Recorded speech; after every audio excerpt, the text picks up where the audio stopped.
Murray Rothbard was one of Ludwig von Mises' most important students. He attended Mises' seminar beginning in 1949, and he was not only a student of Mises, but he was one of the major Austrian economists of the 20th century. I'd like to focus on just a few of his many contributions. In Man, Economy, and State, which came out in 1962, Rothbard, like Mises, developed a deductive science of economics called Praxeology. But unlike Mises, he explained the deduction in a slightly different way. Mises, who had been influenced by Immanuel Kant, thought that the reason we could know economic propositions to be true just by thinking about them was that we had certain, what Mises called a priori concepts, something like categories in our mind that would enable us to discern economic propositions, especially the category of action. But Rothbard was a follower of Aristotle and St. Thomas Aquinas in philosophy, and he thought that all concepts were empirical. So in Rothbard's view, what we are doing in praxeology is to grasp necessities in the world. We directly grasp that certain phenomena in the world are necessary. They couldn't be otherwise. So you can see it's a rather different basis for carrying out praxeology than Mises had. They come to very similar conclusions, but it's a different way of looking at knowledge. In economic theory itself, as opposed to the foundations of theory, Rothbard elaborated Austrian economics in a number of fundamental respects. One was, Mises had very famously argued in 1920 and elaborated in his book Socialism in 1922, that socialist economy couldn't work because calculation, economic calculation, was impossible in the absence of monetary prices. What Rothbard pointed out was that this problem, namely that in order to have economic calculation, you need a price system, wasn't just confined to socialism. Supposing we could imagine one big firm or cartel developing on the free market, which would be a private firm, not a socialist firm, this too would face the same calculation problem. That Rothbard argued that we couldn't have, arising in the free market, a single firm that could control all production. And because this matter of a single firm being able to calculate wasn't an all or nothing matter, it wasn't that right up until the big firm formed, then firms could calculate perfectly well, and then suddenly, once the one cartel comes about, then you couldn't have any more calculation. Rather, it was more of a step-by-step process, whereas if firms kept getting larger and larger, they would face what Rothbard called islands of calculational chaos. So they would face increasing difficulties in calculating because there would be no markets by which they would be able to evaluate how much what their costs were and compare them with the output prices they received. So this process would pose an inherent limit to the size of firms in the free market, and thus we had an argument against those who claimed there was an inherent tendency to have monopoly firms on the free market. Now, this very point about monopoly firms raises another contribution that Rothbard made to economic theory.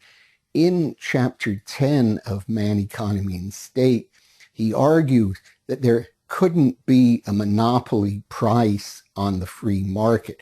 We could have monopolies prices in the sense, say, a government said only a certain firm can sell cigars, or we could only have a certain firm in shipping particular kinds of goods. Then you could have a monopoly price. But there couldn't be a monopoly price in the free market, in his opinion, even if one had only one firm in an industry. Now, why not? Well, he said, according to the standard theory monopoly price arises because if a firm is facing an inelastic demand curve, where if you lower the price, your revenue will go down, then if the firm can prevent the price from going down, it's in a position to maximize revenue. So whereas if you had a lot of firms competing, it would drive the price down. But if the firm can keep the price up, then it can have a monopoly. So Rothbard argued that in a free market, there's no way to tell whether a firm is in this situation, because if someone said, well, if the firm lowered its price, then more people would buy its product. He said, well, that's true, but if it was a competitive price, it would still be the case that if the firm lowered its price below the competitive price, more people would want to buy it. So he said there's no way to distinguish a monopoly price on the free market. You can't say the actual free market price would be the competitive price, and we have this other price, the monopoly price. He said it's no way of figuring that out. So he argued that the notion of a monopoly price has no operational meaning in the free market. Now, another of his many contributions to economic theory was this. Supposing the government decides that it will inflate the currency, or will just have more money. Say the government thinks wages are very rigid, but the union workers won't accept wage cuts. So one way around this, it's kind of a way that the Keynesians favor, is if you have inflation, then the purchasing power of money will go down. So we in effect can have the reduction of wages kind of sneak through the back door, as it were. Wages would be lower because real wages would be lower. They wouldn't be purchasing as much, but the workers wouldn't resist this. So you'd be able to solve the problem. Now, as other writers have pointed out, unions are wise to these tactics, and they could insist on escalator clauses to deal with this. But Rothbard generalized this point, and he claimed that for practically any measure of government financial manipulation, people could always counteract it because they'd anticipate what the government would be doing, and then they would just simply act in a way that would counter the effect the government wanted. This theme of that people could respond to the government and counter its policy, making the government's policies ineffective, was one that was later developed by the University of Chicago economist Robert Lucas, and he won a Nobel Prize for his work in this area. But Rothbard, in Man, Economy, and State, anticipated this conclusion, this fundamental point. Now, when we mention monetary theory, I wanted to bring out a fundamental point for Rothbard, which was that for him, money should be taken as strictly as a commodity. And he was opposed to any sort of fractional reserve banking. And he found in fractional reserve banking one of the main keys to explaining the economic ills of the present time. And in his book, America's Great Depression, he points out against Milton Friedman, who had a book came out in the same year, in 1963, Rothbard did, that the problem in the Depression was not that there was a deflation by the Federal Reserve System. On the contrary, the problem was that in the 20s, the Federal Reserve System had artificially expanded the amount of money in circulation, leading to a boom in the way explained in Austrian business cycle theory.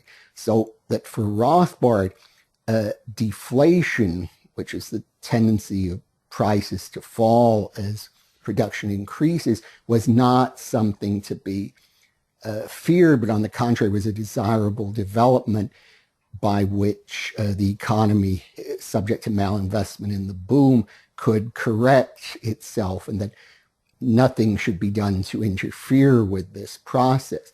Now, the last point I want to make about Rothbard's contributions to economics is found in his, especially in his book, two-volume book, An Austrian Perspective on the History of Economic Thought.